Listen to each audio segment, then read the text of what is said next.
Buenas gente, un video más. Y el día de hoy estamos con temas muy interesantes, temas que tienen que ver mucho con situaciones del mundo especiales. Vamos a hablar hoy del Reino Unido, también un poco de la cumbre de la ASEAN, El Salvador, Unión Europea, Venezuela, Evo Morales, Argentina, Colombia y Guatemala. Vamos a hacerlo solo con esos por hoy. Entonces vamos a hablar de temas muy curiosos. Perdón por no estar la semana pasada. Sucede que estaba bastante cansado con el tiempo y también estaba cansado por fatiga y estaba mal de tiempo, entonces no podía hacer la transmisión como hago siempre cada semana, por lo menos los jueves. Pero hoy volvemos y vamos a hablar un poquito de los temas que pasan en el mundo, interesantes, además de ciertas consultas que ustedes tengan. Voy a empezar con un tema muy curioso, hablando todavía de las acusaciones, ahora que se dio esta reunión entre Vladimir Putin y Donald Trump, la reunión Estados Unidos-Rusia, que el presidente Trump dejó en claro que sus relaciones con con Rusia son favorables siempre y cuando se combata el terrorismo y se combatan a estos grupos radicales, porque es mejor tenerlo como socio que como enemigo, y es cierto, en realidad tener a Estados Unidos y a Rusia trabajando por el mismo bando es más factible que tenerlos como antagónicos, ¿verdad? Sin embargo, hay casos que todavía se siguen dando o suscitando entre países que son aliados de ambos, bueno, no más que nada de Estados Unidos. Estamos hablando principalmente del Reino Unido y Francia. Entonces de aquí es de donde va la primera noticia de hoy, que dice que Theresa May, la primer ministro del Reino Unido, acusa a Vladimir Putin de entrometerse en las elecciones y apoyar los ataques cibernéticos. Ojo la declaración que hace hacia el presidente de Rusia. La primer ministra británica, la conservadora Theresa May, ha acusado al presidente ruso, Vladimir Putin, de entrometerse en elecciones de otros países y de apoyar ataques cibernéticos, además de divulgar noticias falsas. Le entró la fiebre del bot, ¿verdad? De los ciberbots que están atacando al sistema, según ella. No, señores. Voy a terminar de leer la nota y luego dar mi opinión. En un banquete anoche en la City de Londres, un centro financiero, del que hacen eco hoy los medios, la jefa de gobierno hizo el ataque más duro contra Rusia desde que asumió el poder y acusó a Moscú de sembrar la discordia en Occidente. Miren, el tema de los bots y de que se entrometieron en las elecciones de Estados Unidos y que divulgaron noticias falsas y de que alteraron el orden, no. En realidad, ¿por qué Hillary Clinton perdió esas elecciones? Hay una gran teoría grandísima. Una gran teoría grandísima, Oscar, que redundante. Hay una gran teoría. Las perdió porque existe un conservadurismo exagerado en Estados Unidos, porque existe muchos grupos que no están de acuerdo todavía con ideales progresistas, porque existe todavía un gran populismo en el país, y también veámoslo desde el punto negativo, porque los demócratas se habían dañado entre ellos. Los mismos demócratas se atacaban entre sí, los mismos demócratas decían no vamos a votar por Hillary Clinton, creíamos en la tendencia de un Bernie Sanders, los jóvenes no se atraen con Hillary Clinton, eso es mentira. También el historial que tenía Hillary Clinton, o sea, era terrible. Hasta el día de hoy sigo defendiendo que entre los dos extremos yo me iba más con Trump que con Clinton, pero era más que nada por el tema internacional. Y como el presidente de la República, voy a decir, pero Estados Unidos es una federación, el presidente de los Estados Unidos tiene funciones internacionales más que internas, pues obviamente me afectaba más el tema internacional. Por el tema de Siria, por ejemplo, que hoy en día ya podemos hablar de que el conflicto en Siria se está acabando. O sea, el terrorismo dejó de existir. Curiosamente, cuando se quitaron las armas, o sea, el terrorismo geopolítico, porque el terrorismo siempre va a existir, pero el geopolítico, o sea, decir que está ubicado ahí el Estado Islámico, ya se puede decir de que no. Pero, por ejemplo, el tema de quitarle las armas a los rebeldes, pues demostró una mejora, así suena raro. Ahora que sigue, ojalá un proceso democrático con el régimen sirio, que eso sería un diálogo que tienen que mantener entre, ya sería entre Putin y Donald Trump, para ver hacia dónde llegan. Pero el tema como tal de de los Estados Unidos porque pierden las elecciones, yo dudo mucho, pero sí, estoy seguro de que eso no tiene nada que ver con hacks ni con noticias. O sea, en dado caso el mundo es globalizado, el mundo es abierto. Estaba viendo noticias de que Rusia va a permitir acceso a que lleguen noticieros internacionales también a ver a vigilar noticias de ellos, como pasa con Estados Unidos. Entonces, en el fondo, se puede decir de que la situación va favorable internacionalmente con respecto a las dos potencias, sí. Pero estas acusaciones, pues, parecen ¿cómo les explico? Como muy occidentalizadas, porque como podemos hablar del sesgo de los países orientales con sus regímenes, también podemos hablar del sesgo occidental. Y el sesgo occidental existe. Y hay cadenas y hay medios que se han encargado de hacerlo. Lo que pasa es de que también hay que contar con cómo fue que se ganaron las elecciones en Estados Unidos, ¿verdad? No se ganaron por el voto popular, pero sí, los puntos claves que agarró Trump eran los puntos donde tenía que tocar. La economía, que se le había caído a Estados Unidos, el tema racial, que todavía sigue siendo un problema serio, el odio hacia el sistema comunista cubano, eso definió mucho Florida, porque la gente decía el voto latino, el voto latino, el voto latino era una mentira. Si el voto latino hubiera definido las elecciones, ¿por qué Florida no lo ganaron los latinos? Digo, no lo ganaron los demócratas y lo ganaron los republicanos, por lo que les estoy mencionando, porque todavía hay mucha gente que tiene molestias y odio fuerte con lo que es el régimen comunista o socialista, porque es socialista más que comunista, pero de Fidel Castro, Raúl Castro y el presidente de Cuba, y eso afectó. ¿Qué más? O sea, la visión económica también del país. El tema de los inmigrantes, que fue una amenaza no solamente o sea, no lo digo en el sentido malo, pero sí en el sentido de que la gran demanda de inmigrantes hizo que se viesen afectados. Entonces, es increíble, o sea, se llegó como a una demagogia o a un populismo similar por lo menos a ciertos comentarios y ha sido grave, ¿verdad? O sea, ha ido atacando.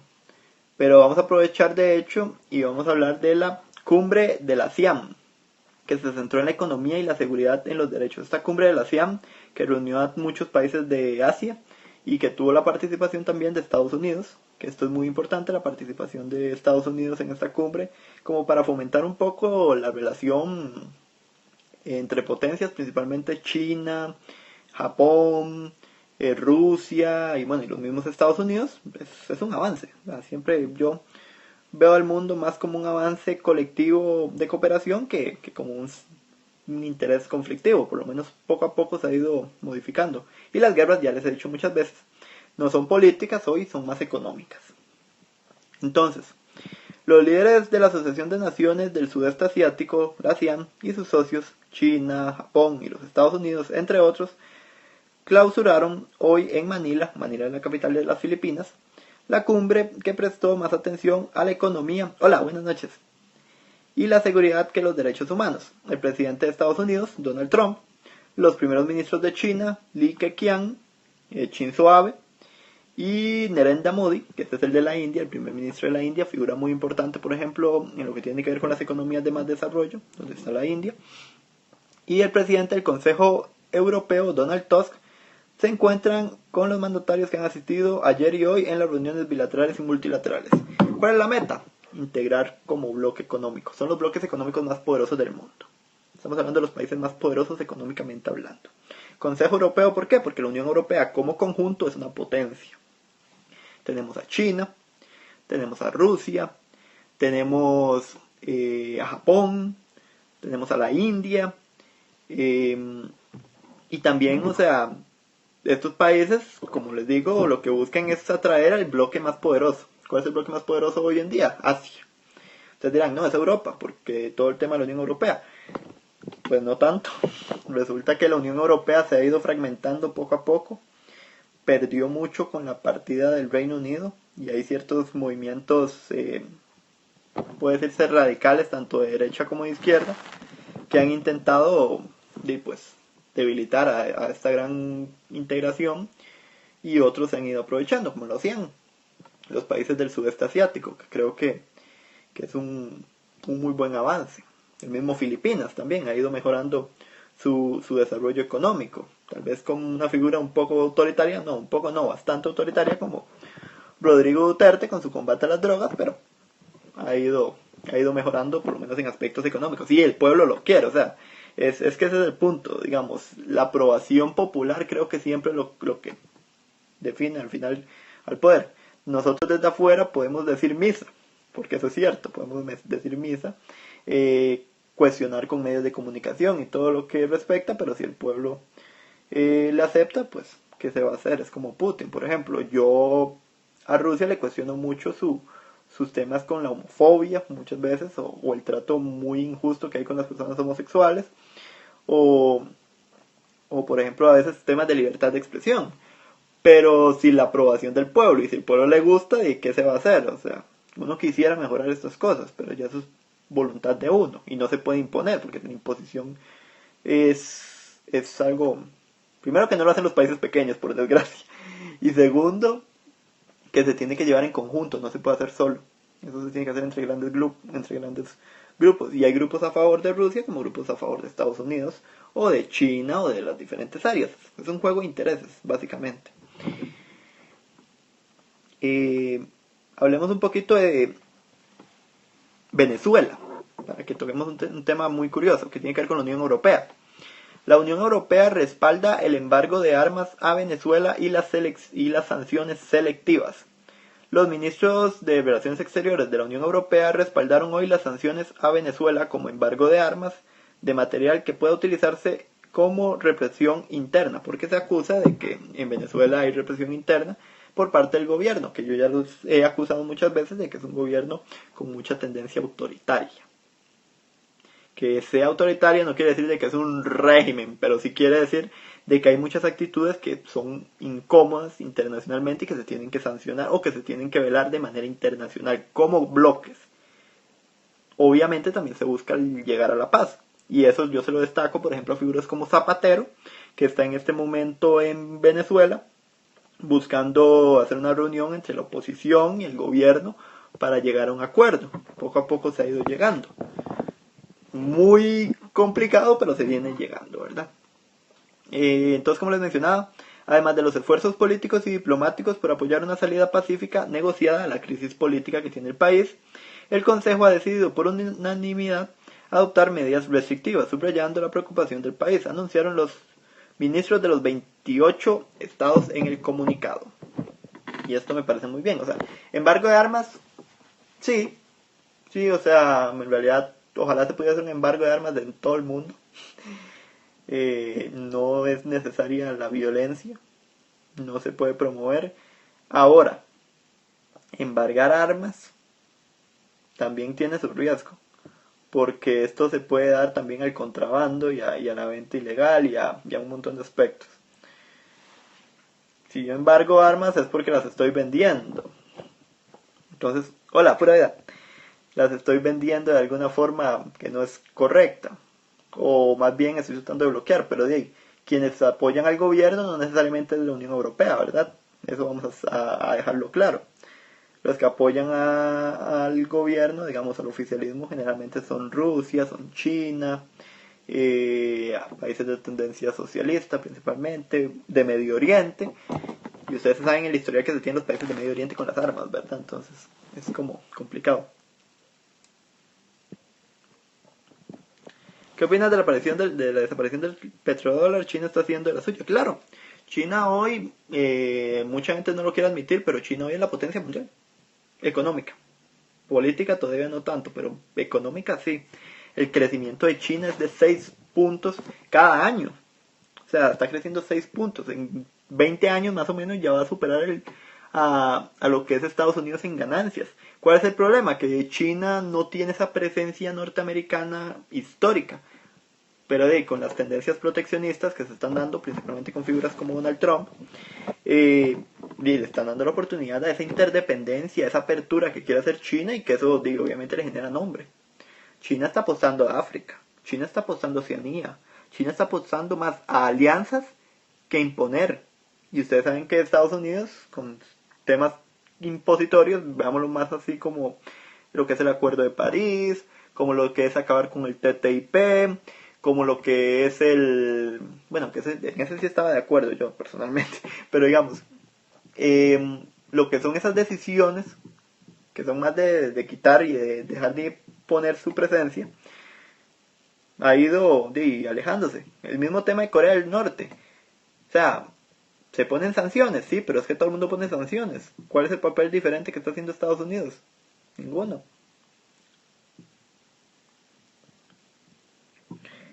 Ujú. El muro que quiere poner con México, sí, también, o sea, está tratando de separar, es una política muy proteccionista. Y lo que mencionas con el petróleo, sí, es que el petróleo se está cayendo en general. Y esto no solamente afecta a Estados Unidos, esto afecta a Medio Oriente. Países como Arabia Saudí, como Kuwait, como Emiratos ya ahorita se está yendo más hacia las energías limpias. Pero Venezuela, Rusia, estos países se les está cayendo el dólar, el petrodólar, como lo mencionas. ¿Por qué? Porque el petróleo ya no está siendo rentable, se están buscando energías limpias. Por eso se firmó el COP21, que ahora van por el 23, el COP23. Entonces, en el fondo, les puedo decir de que el tema del petróleo ya está poco a poco reduciéndose. Y si no es eso, por lo menos están saliendo carros con energías más ecológicas o más ambientales. Ya poco a poco se está tratando de gastar esto, de eliminar lo que es el gas que contamina y destruye el ambiente. Y los mismos países de Medio Oriente también se han dado cuenta de que no se puede depender de esto. Los que siguen dependiendo pues están cayendo económicamente. Los que viven del monopolio de eso, principalmente un Arabia Saudí. En Sudamérica tenemos el caso de Venezuela, que le tocó una muy mala crisis el año pasado cuando el petróleo se cayó estrepitosamente. A Rusia también le afectó, pero Rusia, su dependencia hoy en día es de gas natural más que nada. Y Estados Unidos intentó aplicar el fracking y un montón de sistemas, pero también quieren botar el mismo negocio del petróleo. Donald Trump, así les parece increíble, más bien está intentando incentivar al petróleo. Porque Barack Obama era un crítico del petróleo. Barack Obama más bien iba en función de energías más limpias como avance.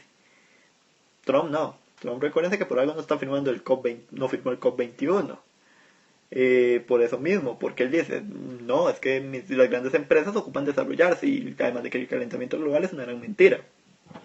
O por lo menos él lo considera así, o lo consideró por un tiempo. Yo no sé si ahora con lo que pasó con los huracanes cambia un poco la perspectiva del presidente. Pero sí, es un punto como para destacar, o sea, como para tomar en cuenta.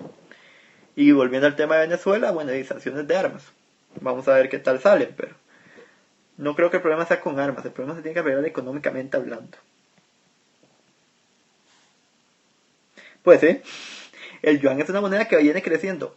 Hoy la segunda moneda más fuerte y está callada es el yen.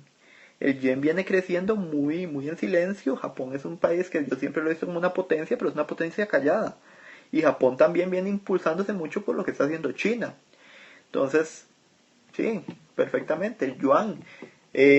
Una economía más fuerte que la Unión Europea, se mencionan los BRICS, Brasil, Rusia, India, China y Sudáfrica juntos como un bloque, pueden tener más ganancia que, que lo que es hoy la Unión Europea. Y les doy un dato bonito para los que son de México. México también se puede impulsar. México hay un bloque que se llama el MINT, que está compuesto por México, Indonesia, Nigeria y Turquía, que ellos son, por ejemplo, detrás de los BRICS, son las otras economías que vienen creciendo.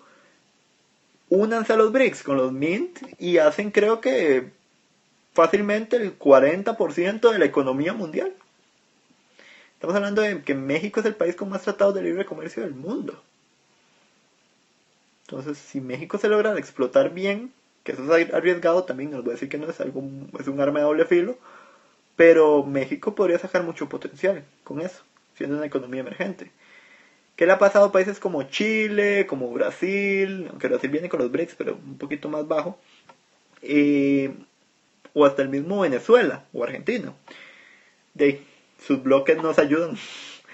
El UNASUR se ha ido debilitando poco a poco, porque el mismo Brasil no está tomando la capitanía. Brasil prefiere más ser socio de los BRICS que, que lo que conocemos como el UNASUR. 50 millones de pobres, ¿sí? No te estoy diciendo que no es un riesgo. es un arma de doble filo, o sea, es jugar con la pobreza. Por eso yo les digo, una cosa es el crecimiento económico y otra es el desarrollo. México es el país con más crecimiento económico de Latinoamérica, pero el país con más desarrollo económico es Chile, y ahí es donde está el problema. Si México se explotase de la forma correcta, no solamente con el comercio, pienso yo, también con un poquito de industria y el sector agrícola, pues wow. El problema es que una cosa es que haya mucha riqueza y otra es que esté bien distribuida, y ese es el problema de México. Pero hablando económicamente es como la India, o como la misma China. China y la India son países poderosos. El problema es que, ¿dónde está la riqueza de la India? Pues solamente en Nueva Delhi, porque usted sale de Nueva Delhi y no quiero ser cruel, pero los estratos sociales, las mismas jerarquías y lo que hay es terrible, es una pobreza extrema. Y en China también se da en la parte occidental.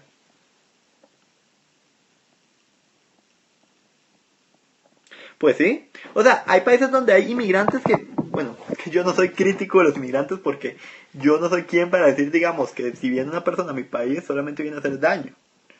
Lo que sí yo creo es que estos inmigrantes, estas figuras que vienen pueden ser del mismo Argentina, pueden ser de Brasil, pueden ser de Colombia, Ecuador, Perú, Bolivia, donde sea. Tienen que venir reguladas y yo creo que Chile tal vez ha logrado hacer ese sistema de regulación muy bueno y le ha servido. América Latina es la región más desigual del mundo, completamente de acuerdo, completamente de acuerdo. ¿Por qué? Pero eso es un problema de falta de unión, de falta de coherencia económica, de problemas ideológicos que para algunos son absurdos porque, o sea, las ideologías están muriendo, se mueren diario por problemas culturales y económicos. Yo creo que lo que falta es un poquito como de unidad, de integración. Lo que pasa en América Latina es que todos nos llevamos mal con todos. O sea, tenemos problemas limítrofes, conflictivos, enfrentamos a un enemigo común que son las drogas, pero esas drogas no necesariamente son las mismas no son las mismas leyes con las que las peleamos. Le pedimos ayuda a Estados Unidos, que es el máximo consumidor de drogas. La pobreza sigue. Las bandas de narcotráfico, curiosamente, no son estadounidenses, son latinas, principalmente mexicanas y colombianas. Y una que otra en Centroamérica. Me explico. O sea, son mala praxis económica. Mucha dependencia de Estados Unidos hasta el día de hoy. Se sigue teniendo bastante dependencia. Eso no quiere decir que nos vayamos, por ejemplo, como un bloque, o sea, por llevar en la contraria de Estados Unidos, que nos vayamos con el ALBA o apoyar solamente a Venezuela o a Bolivia. No, o sea, yo lo que digo es que hay que crear una unidad, una integración que haga que Latinoamérica se proyecte. Pero de ahí, tenemos problemas internos. No nos arreglamos ni internamente, vamos a arreglarnos regionalmente y latinoamericanamente. No sé si esa palabra existe, pero bueno, perdón por poner esto un poquito. Pero sí, digamos, ese es el gran problema. El gran problema es que en el fondo Latinoamérica está bastante segregada, está separada, bastante dividida por intereses, por asuntos ideológicos, por asuntos supuestamente culturales, pero hay mucha unidad, o sea, se podría. No tiene que ser necesariamente el sueño bolivariano, pero sí, no sé, como empezar a buscar cómo fortalecernos, porque la fortaleza del vecino siempre va a ser fortaleza de uno. Yo siempre he visto, por ejemplo, un Reino Unido preocupado por lo que hace Francia, un Francia preocupado por lo que hace España, una España preocupada por lo que hace Portugal. Por ejemplo, de Costa Rica no se preocupa por lo que hace Nicaragua. Panamá no creo que se preocupe tanto por lo que hace Costa Rica. En el fondo está tranquilo con su canal. Y ni qué decir Ecuador, Colombia, Venezuela. Que siempre tienen problemas Ecuador, Venezuela y Colombia. Los dos presidentes actuales, por ejemplo. Argentina y Chile ya se conocen la rivalidad histórica, que es un gran problema. Argentina-Brasil también es una rivalidad histórica, y no solamente hablando de fútbol. O sea, Argentina muchas veces le ha negado a Brasil la oportunidad de estar en el Consejo de Seguridad. Y ustedes dirán, ¿pero qué está diciendo este loco?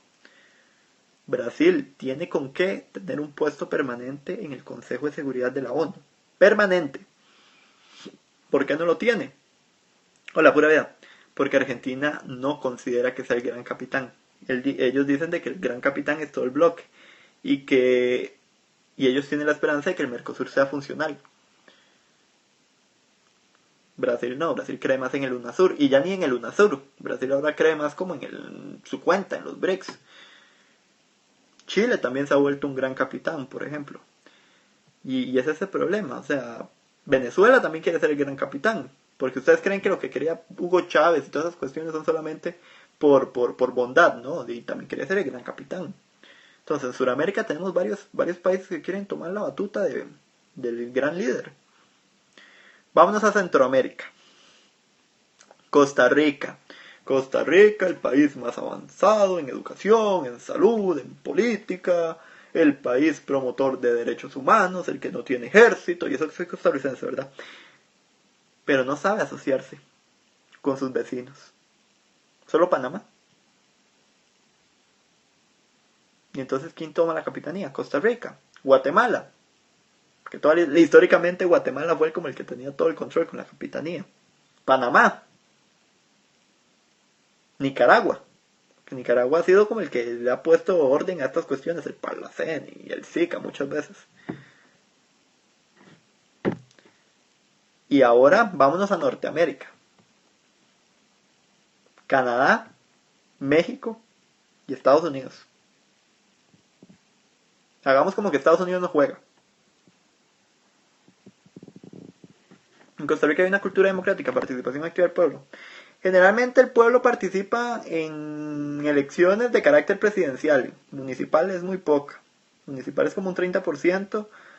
Y para presidenciales son un 70%. Pero te puedo apostar algo. Para estas elecciones que vienen, creo que la deserción... No, la deserción no. El no votar... el deserción es cuando uno deja las clases. No, el no votar, el abstencionismo va a subir. O sea, yo costarricense les digo, preocúpense por Costa Rica, internacionalmente hablando. Preocúpense porque aquí no hay candidato que nos salve. Desde ya les voy diciendo, no hay candidato que nos salve.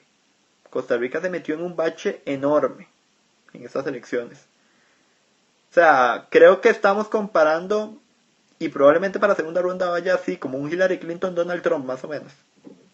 Yo ya tengo mis dos candidatos con los que podría comparar a Hillary Clinton y a Donald Trump, y creo que pueden quedar en segunda ronda. Así que ya voy con miedo. Espero que no sea así, pero... El problema está en que Costa Rica no vota por elegir.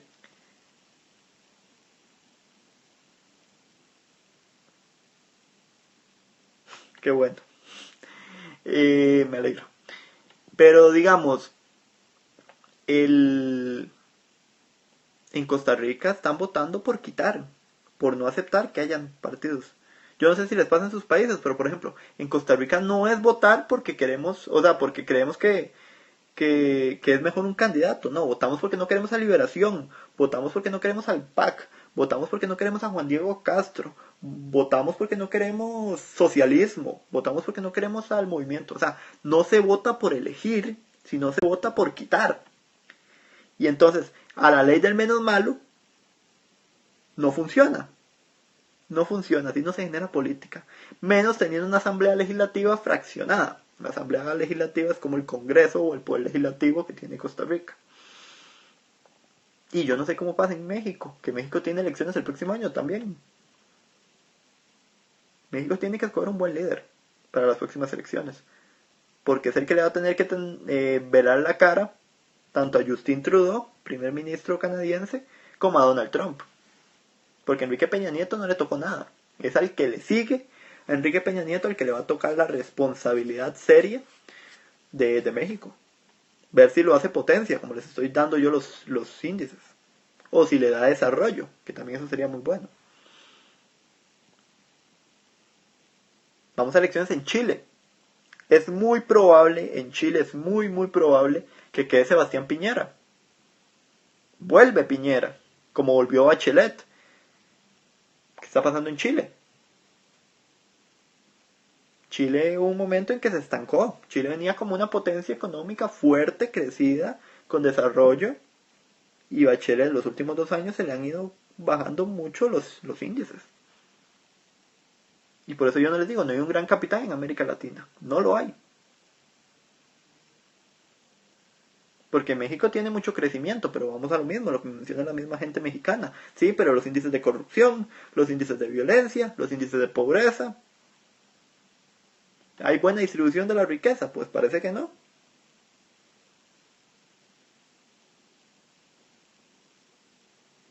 Y en Chile pasa lo mismo. O sea, Chile venía como un país desarrollado, pero se estancó. O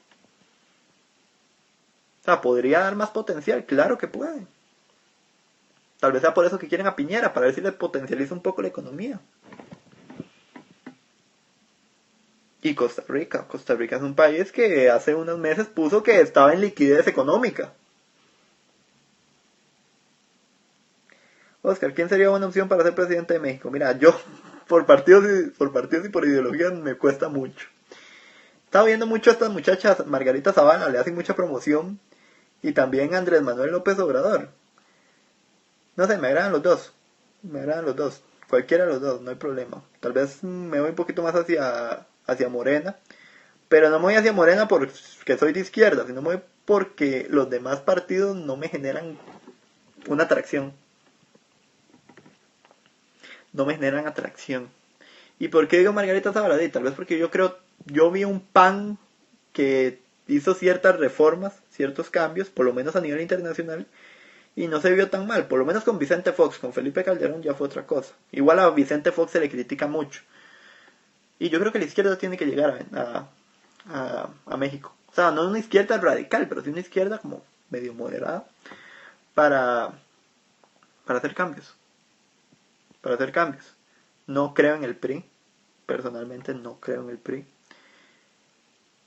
PRD y esos partidos pues siempre terminan haciéndose alianzas, entonces no me parecen tan buenos, menos en partidos como el ecológico o unas cuestiones así. No sé, soy como, yo soy siempre como el moderado o izquierda en muchas visiones, pero en México este Andrés Manuel, o sea, toda la vida ha estado peleando y ha estado con esa cuestión, yo creo que ya es un momento. Es como el Otón Solís de Costa Rica. Otón Solís fue un candidato que tuvo el Partido Acción Ciudadana como 3 elecciones presidenciales, las 3 las perdió, una con la Unidad, una con Liberación y la siguiente también con Liberación. Y luego todo el mundo decía, se va a lanzar para ganar porque todo el mundo quiere que gane. No se lanza Luis Guillermo Solís, el actual presidente de Costa Rica, y las gana. Y la gente dice, ¿por qué Otón no se lanza en esta? Pero es que Otón está asqueado de la política. La gente también cansa. Tenemos candidatos, yo tengo en Costa Rica un candidato que se llama Otto Guevara, del Movimiento Libertario, creo que es la quinta vez que se lanza para presidente, o sea, lleva 5 por 4, 20 años de estarse lanzando en elecciones. 20 años. O sea, yo lo conocí joven y ya va para ya va para veterano de oro. Imagínense.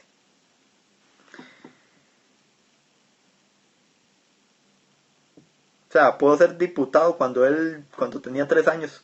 Cuando tenía yo 3 años, él se estaba lanzando para presidente. Y yo podría ser diputado en la siguiente y estar en la misma posición que él. Porque en Costa Rica para ser diputado solo se ocupan 21 años. Eso es todo. Y ser costarricense. O naturalizado después de 10 años más o menos. Y ser ciudadano activo. Hasta el día de hoy yo no sé cómo se define eso, pero...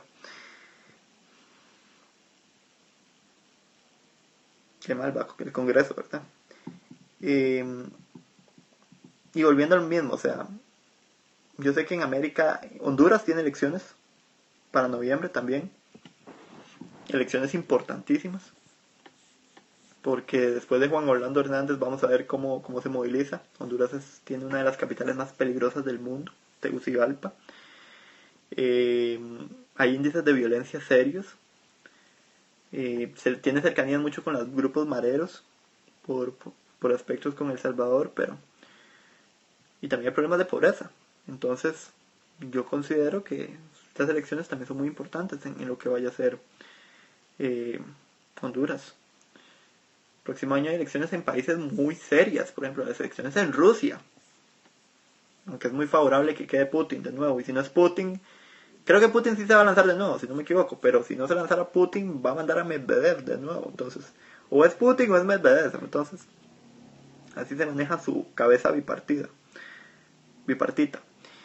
Cuba también tiene elecciones. Ustedes dirán, Cuba con elecciones, eso es imposible. No, Cuba tiene elecciones porque Raúl Castro va a dejar el poder y se lo va a dar a quien sea el sucesor del Partido Comunista.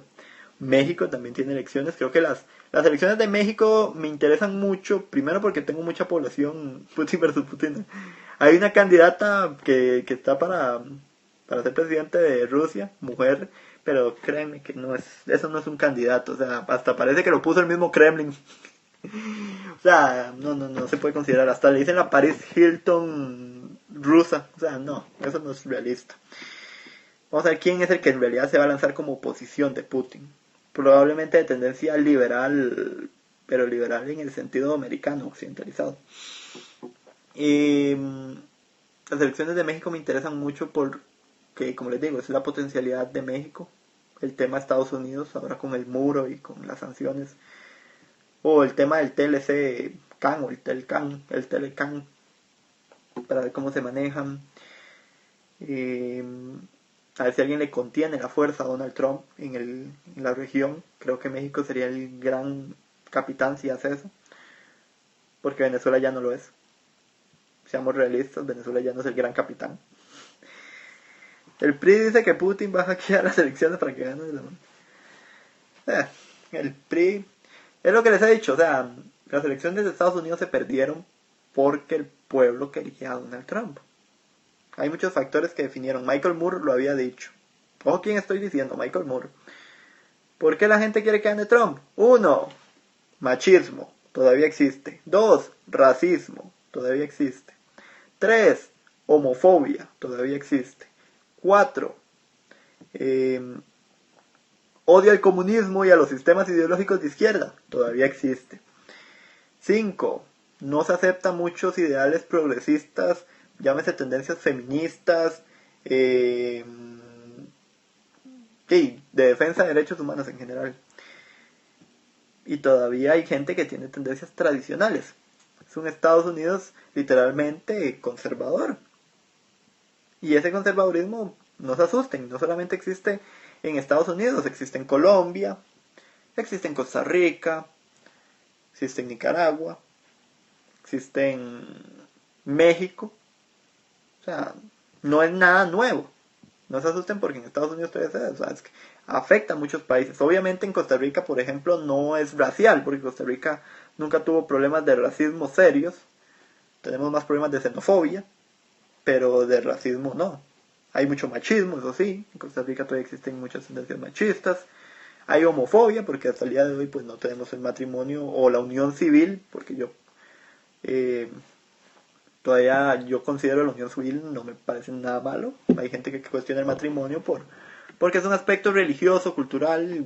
No sé, a mí matrimonio, un día vi no sé si conocen a este tipo, se llama Agustín Laje, explicando, bueno, su libro gracioso el de la nueva, el libro negro del socialismo. Aquí lo intentaron vetar en Costa Rica, no querían que pasara, pero al final tuvieron que obligar a la Universidad Nacional a que permitiera la charla.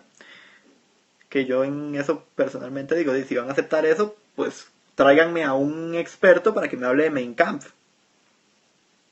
¿Me explico? O sea,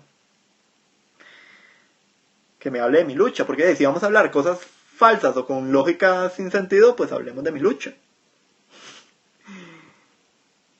Bueno, todavía mi lucha tenía un contexto interesante en su momento. Yo personalmente no cuestiono lo que quieran leer, lo que pasa es que tenga congruencia al menos. Bueno, pero volviendo al punto. Entonces explicaba que matrimonio viene de matriz, que matriz viene de la madre, y que entonces no tiene sentido hablar de un matrimonio de personas del mismo sexo porque no pueden concebir hijos y que no sé qué. Bueno, El tipo lo explicó por el tema de morfología, ¿verdad? Por lo que tiene que ver por la palabra. De ahí, nosotros decimos la palabra salario y entonces también está mal. No deberíamos decir salario, porque salario tiene que ver de sal. Tiene que ver de que antes las especies y la forma de paga no era con dinero, sino era con sales. Entonces, ¿para qué decimos salario? ¿Me explico? O sea, no tiene lógica la explicación que le da de manera morfológica o de manera del significado, de la definición. Quiero el padre rico, padre pobre. Que fuera de salud. No, vean, libros hay muchos, interesantísimos, de filosofía, de política, de cultura, de religión inclusive, pero yo les voy a decir algo personal. La sociedad está dañando la literatura. La está dañando. ¿Por qué obras tan importantes que hicieron autores como, no sé, Adam Smith, Karl Marx, Maquiavelo, Sun Tzu, Lao Tse, Homero, estoy viendo aquí algunos, Platón, Aristóteles, Thomas Hobbes, Immanuel Kant, Friedrich Hegel, Friedrich Nietzsche, se han ido perdiendo? Kant. ¿Por qué se han ido perdiendo? Porque ahora la sociedad está buscando el consumismo. Y esto lo decía un filósofo muy famoso que se llamaba Theodor Adorno, que es alemán, así el apellido no suena nada alemán, Theodor Adorno, que decía que va a haber un momento en donde la ciencia, la religión, se manipule y se llene de consumo. Y entonces a nosotros de nada nos sirve hablar de política porque la política es aburrida. Ni quiere hablar de política. Mejor hagamos anuncios publicitarios que nos hagan ver bien. No digamos propuestas, mejor digamos qué es mi vida diaria. O no sé, participemos en programas de farándula. O digamos algo súper innovador. Exacto, despolitización de masas, correcto. O digamos algo súper innovador, pero que ya todo el mundo lo sabe. ¿Qué es eso? Amemos la democracia, vamos a votar, los políticos son corruptos. En serio. O sea, ¿a mí qué me importa? A mí me molesta mucho el tema cuando dicen, es que la política es corrupta, está dañada, sí. Ok. Pero como decía, o como planteaba Vladimir Lenin, si uno no es parte de la solución, es parte del problema. Entonces hay que actuar. Hay que hacer más. Hay que hacer más. Si usted está molesto por algo, critique, cuestione, pero aporte también. Y ese es el problema. Y ese es el problema en el mundo en general. La gente tiene un escepticismo y un pesimismo serio. Hoy, digamos, me acuerdo el sábado que estaba en una clase de historia en tiempos occidentales, o sea, la historia de los tiempos occidentales modernos, en tiempos occidentales modernos, y había una compañera venezolana que está viviendo aquí en Costa Rica que decía, ¿para qué estudio esta carrera? O sea, el mundo es conflictivo, el mundo es problemático, no hay un interés, no hay un deseo, es egoísta, todos buscan sus propios intereses. Pues por lo mismo, porque hay que hacer el cambio, o sea, es como que yo les diga, ¿por qué yo estoy haciendo estas transmisiones? Seguro que las hago porque me vienen ganas. No. Bueno, sí, en parte, pero digamos, lo hago porque tengo una meta, tengo un propósito, tengo un fin. Y es tratar de que al menos a 2 personas, 1 persona, 4 en este momento, les llegue. Y ojalá los que luego vean la transmisión extra, y si no los que lo ven en YouTube, a mí no me molesta. Eso es lo que yo quiero. Y en el fondo estoy ganando algo con esto. Y en este momento no sé, pero tal vez ojalá en unos años se logre propagar el mensaje. Porque eso es lo que hay que hacer. Hay que empezar a ser tolerante. Eso es un aspecto muy importante. Por eso yo nunca, me molesta mucho a veces bloquear gente. Inclusive yo no soy de bloquear, salvo que ataquen a otra persona que no sea yo. ¿Por qué? Porque en el fondo, si quiere escribir tonteras, que las escriba. Como si quiere opinar sobre defender un aspecto político, religioso, cultural, étnico, lo que sea, defiéndalo, no hay problema. Yo cuestiono, Y a mí también me ha costado muchas veces defender posiciones. Yo no tengo una posición en este momento. Yo soy una persona que pasa cambiando de posiciones. Me paso en autocreación, como pensaría Sartre. Pero vivo la libertad. Yo creo que eh, todo el mundo tiene derecho a equivocarse. Todo el mundo tiene derecho a afirmar algo y luego refutarlo. Todo el mundo tiene el derecho de opinar. Tienes pinta de ser bolchevique, más o menos. O sea, yo siempre he dicho, yo me considero de izquierda, pero en el fondo no soy una izquierda completa, porque hay muchos preceptos que yo no acepto de la izquierda como tal. Yo soy muy liberal, pero es que ser liberal no necesariamente tiene que ser de derecha o de izquierda, es una posición de vida, es un estilo de vida. Socioliberal, más que liberal, pero... Eh, concepción religiosa, por ejemplo. Yo sí creo en un Dios, pero créanme que yo no creo en la doctrina. O sea, la doctrina a mí no me parece la mejor opción. Ni política, ni religiosa, ni cultural, y mucho menos futbolística. O sea, la peor doctrina que hay en el mundo es la doctrina futbolística. A veces veo gente que se vuelve loca porque pierde un balón de oro Messi o Cristiano Ronaldo. Y yo les puedo decir de que yo he visto jugadores en esta época que juegan muy bien, sin focos internacionales, inclusive mejor que Cristiano Ronaldo o Messi.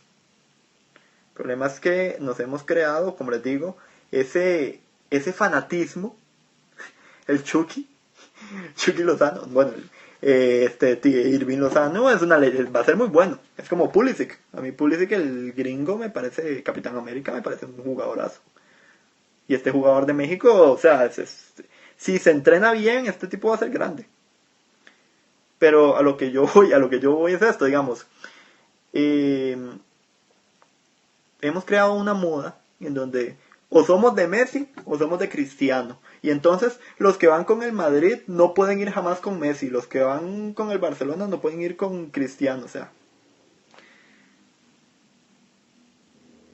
¿por qué yo le agarré odio a Argentina? Vean, les voy a ser honesto, les voy a explicar por qué yo le agarré odio a la selección argentina. Por ese fanboy. O sea, por ese excesivo fanboy. Por esa responsabilidad que le dan a Messi como que sea el Mesías, como que sea Dios. El tipo es un jugador. Puede equivocarse, puede hacer aciertos. Lo comparan con Maradona, el pobre. Yo a Maradona lo puedo calificar ya cuando terminó de jugar. Cuando ya se retiró, cuando ya dejó su vida. Y sí, Maradona es una figura espléndida. Pero inclusive, para mí, yo solamente vi... No, yo a Maradona no lo vi jugar, pero sí vi jugar a Batistuta. Y para mí, mi jugador favorito de toda la vida de Argentina va a ser Batistuta. Batistuta, ni siquiera es Maradona, es Batistuta.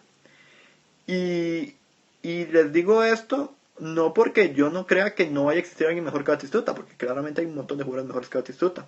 Inclusive hasta el mismo Kun Agüero, el mismo Tevez, la Brujita Verón.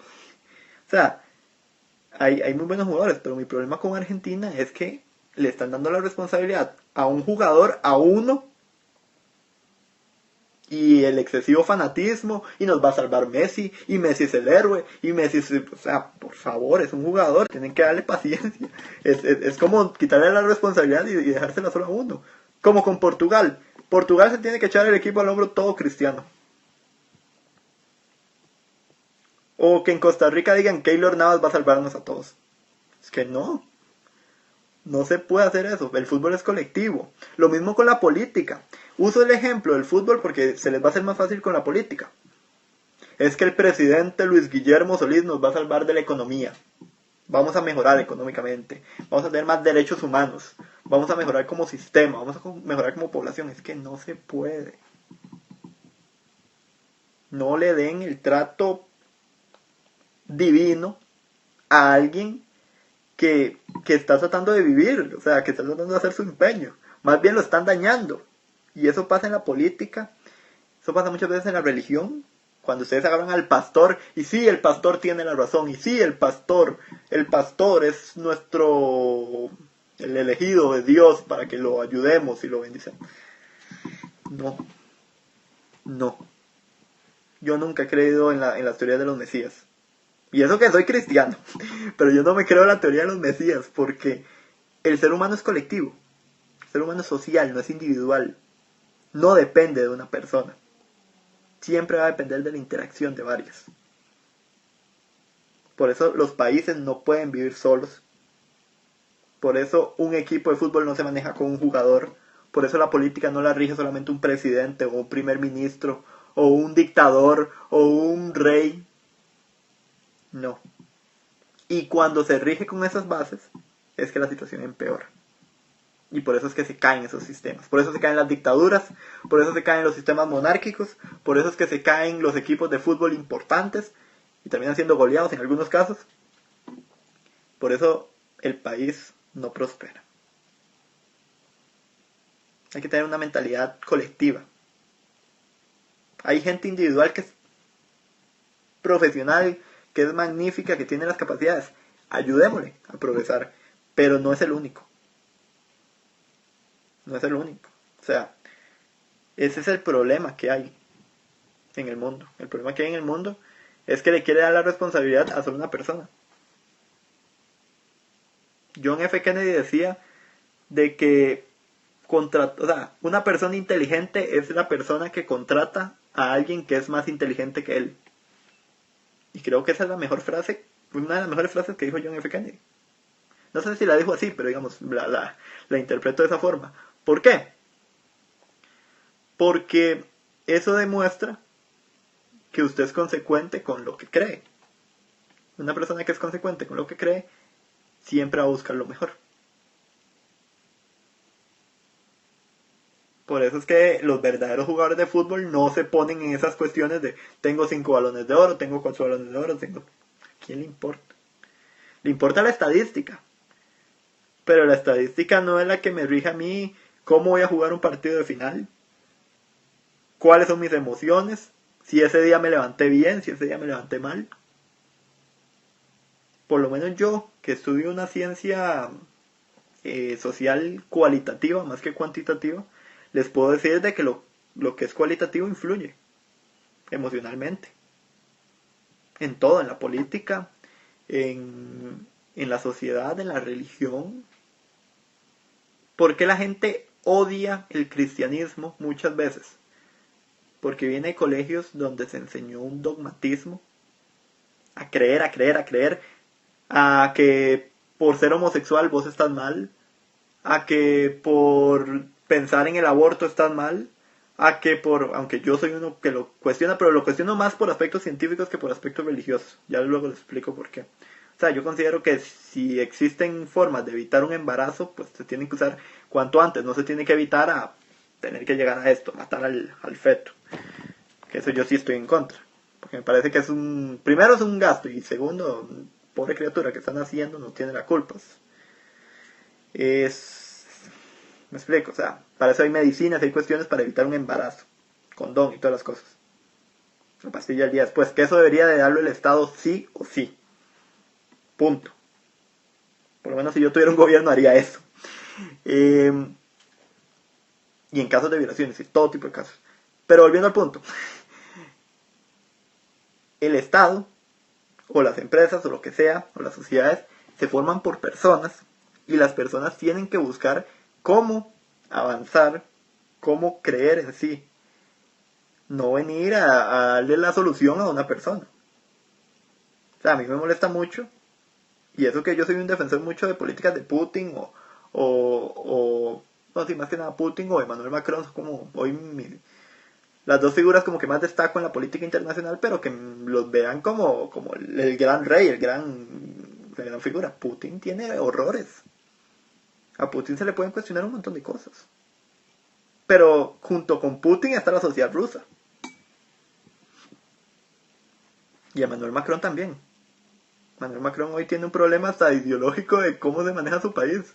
Quiere ponerle más impuestos a Francia cuando su política es socioliberal. Se supone que más bien debería quitarle impuestos al sistema.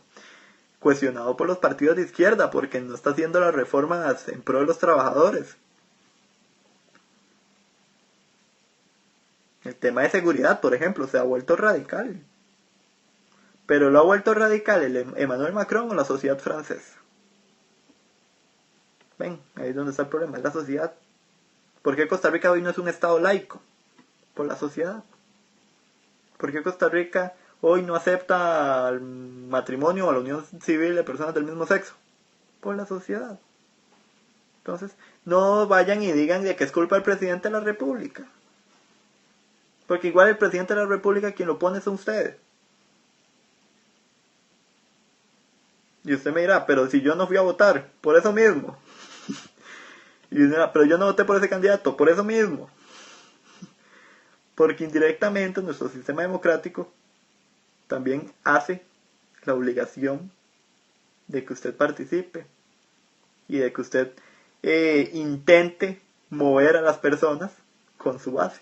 Yo me siento muchas veces a hablar con mi mamá, o con mi papá, o con mis abuelos, con mi familia, o con mis amigos, o con ustedes mismos inclusive. O sea, les hablo de lo que veo, lo cuestiono, y también trato de dar mi criterio, que no es el absoluto, o sea, eso hay que dejarlo claro. Pero por lo menos es eso, es la dialéctica. Es lógico que un liberal hable de derecha, de democracia en términos generales, un marxista. Pues sí, muy buena pregunta. Hay algo que me encanta mucho de Marx, y es una de las frases que sirve, no importa la ideología, no importa su religión, no importa nada. Hay gente que estudia la filosofía, hay gente que estudia la filosofía para explicarla. Pero no se trata de explicar al mundo, se trata de transformarlo. A mí me encanta esa frase de Marx, transformar al mundo. No es explicar las cosas, es transformarlas. A mí de nada me sirve decirles a ustedes la teoría. Aunque hay mucha gente que hasta eso ha olvidado la teoría. Que uno le dice socialismo y comunismo y creen que es lo mismo. Comunismo socrático. Socialismo sí es una tendencia que tiene muchos parecidos con Marx. De hecho, Marx escribió el manifiesto cuando años atrás, siglos atrás, Sócrates estaba hablando sobre... Bueno, Sócrates y Platón lo escribió luego en la República. Escribió sobre que era una tendencia muy comunista. Más comunista todavía que la de Marx. Y el comunismo era elitista. La gente piensa que el comunismo es de trabajadores. No, era elitista. Elitista. O sea, era la Atlántida, que supuestamente era el modelo perfecto, utópico, que planteaba Sócrates. Luego llegó Marx y le sacó la tendencia más económica, porque era hegeliano, un hegeliano de izquierda. Que eso, si no lo saben, tranquilos, el próximo año me comprometo a explicar bien a qué se refiere esa tendencia, pero y quién es Hegel, más que nada, pero o sea, todo tiene una explicación. ¿Por qué George Bernard Shaw o Robert Owen, pese a que son socialistas, no se les considera socialistas, sino laboristas? Porque tuvieron modificaciones al sistema. Porque no es lo mismo el maoísmo al castrismo, o al titoísmo, o al leninismo. Porque todo tiene variantes. Dicen que la filosofía de Hegel es difícil de comprender. Sí, por eso es uno de los filósofos más importantes de la historia. Es muy difícil, más porque hay tres tendencias.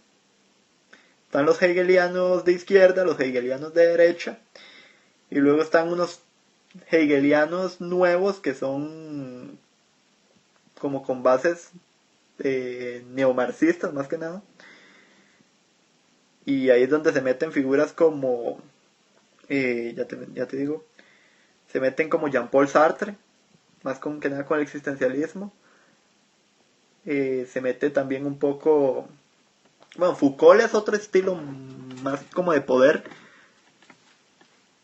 Heidegger, de cierta forma. Hola desde Brasil, hola. Pero tranquilos, todos esos filósofos que estoy mencionando, el próximo año me comprometo a hacer videos para explicar cada uno y qué era lo que pensaban de forma más simple. Lo que pasa es que, digamos, ahora que estoy con esto de filosofía, sí me llama la atención. Foucault que es uno de los filósofos que a mí más me gusta, Foucault dice que el primer gran problema que tiene la sociedad es que separa, divide por la competencia. Y eso que yo soy defensor de la competencia, pero digamos, divide por la competencia. Y la primera gran competencia que tiene el ser humano es la escuela. Porque la escuela hace tres cosas. Califica, clasifica y castiga.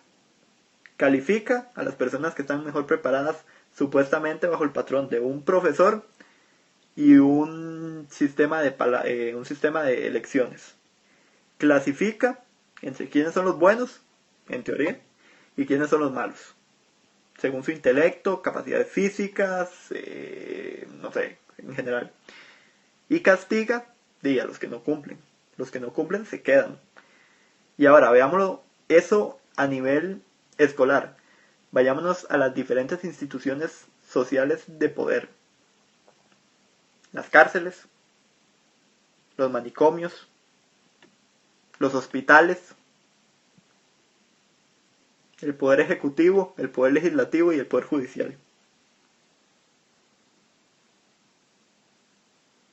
La democracia como tal se podría considerar una institución. Porque nosotros en teoría cuando votamos estamos calificando. Estamos diciendo, este es el que consideramos más adecuado. Hola. El poder no nace con uno. Digo, el poder no se tiene. El poder nace con uno. Y con las interacciones que tienen los demás con uno. Foucault es increíble. Y hay muchos filósofos, o sea, es que este lo menciono más que nada como para explicarles un poco a lo que quería llegar. Y ya como para concluir, la responsabilidad de tener un mejor país no es de un presidente, ni de los diputados. Es responsabilidad de uno. Pero eso hay que enseñárselo al costarricense, al mexicano, al chileno, al latinoamericano en general. Porque en el fondo, o sea, quien hace que un país prospere es el ciudadano. El mandatario es nada más la figura representante que usted pone. El capitán, digámoslo así. Se ocupa que la sociedad esté activa. Sartre decía que eso tiene que ver porque el ser humano desprestigió el marxismo. Puede ser, nosotros desprestigiamos tanto al marxismo. O sea, ya dejando de lado si usted es socialista o no, desprestigiamos al marxismo en el sentido de que no pensamos como sociedad. No pensamos en esa emancipación, en dejar de tener esa dependencia y ser libres en el sentido de, o sea, ¿por qué le dejamos el orden al presidente? O a los diputados, cuando podemos nosotros hacer nuestra parte. Veámoslo de manera positiva, no lo veamos en el sentido de anarquía, sino en el sentido de ¿por qué no dar nosotros el grano de arena? Yo por lo menos llevo un año de estar intentando hacer eso. Y creo que hay mucha gente que también lo hace. El problema está en que la política solamente se puede enseñar si le encontramos un sentido que nos haga sentir a gusto. Y ahí es donde está el problema de la política. La gente no se siente a gusto. Y ese es el cambio que hay que hacer. Bueno, gente, me voy despidiendo. Nos vemos el próximo fin de semana. Bueno, no, como el jueves, con más noticias del mundo y un poquito de reflexión medio filosófica, política mía. Tengan un buen feliz fin de semana. Y pura vida. Creo que esta transmisión se guarda y va para YouTube, pero no sé, no estoy seguro. Y si no, cualquier cosa voy a tratar de sacar un video muy interesante, porque les debo un video de hace tiempo de un club mexicano, ¿verdad? Ahorita pronto va a salir el video. Entonces, pura vida, nos vemos.